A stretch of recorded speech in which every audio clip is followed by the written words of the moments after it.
You told your mother you'd leave me because I earn less? I still see his smug face when he said it.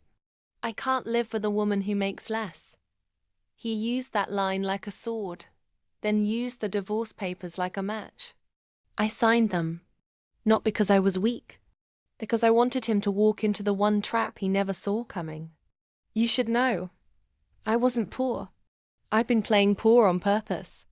While he counted chicken bones, I built a quiet empire, not Instagram flexes, not jewelry stashes, but smart, silent holdings. A string of shell companies, a silent partner in his little tech startup. Days later, he strutted to his lair expecting a fast divorce and a trophy wife exit. But he was shocked. Then his lawyer called him, screaming. "Why didn't you tell me about this?" came the scream. The panic in his voice was ugly, immediate.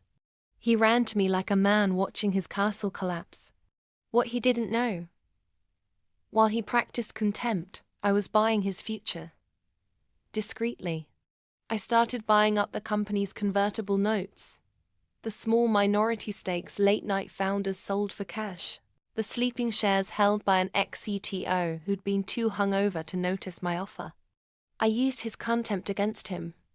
He dismissed every undervalued part of his empire, called it not worth my time. I listened when his CFO bragged at lunch about easy equity. I listened and I bought. When the divorce papers arrived, I accepted them, with one quiet addition: a demand for full corporate disclosure. That's where the lawyer's scream came from. The disclosure showed transfers, stock options, undisclosed creditor arrangements. The kind of messy truth that makes investor boards hold emergency meetings. The board met at dawn. By noon, an email went out. Effective immediately. Pending an independent audit, the CEO is suspended. My name was on the auditor request. My lawyer, yes, I had one, sweetheart, filed shareholder motions that shut down his access to accounts and servers. Regulators called. Major clients called lawyers. His little empire, built on swagger and borrowed capital, buckled because I own the majority of the convertible debt that converted into voting stock overnight. He lost control with the kind of quiet clinical efficiency only someone who's been ignored for years can wield.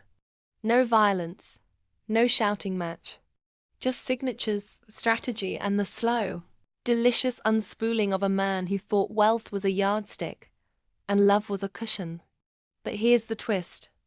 I didn't want his money. I wanted him to understand what he'd thrown away. I transferred my gains, every last penny I'd used to buy his downfall, into a foundation for women finishing degrees, starting businesses, getting out. Watching him realize that the life he dismantled now funded the people he would never help. Priceless. Hungry for more delicious takedowns and plot twists? Subscribe to my channel, hit that bell, and watch how I turn betrayal into power, one signature at a time.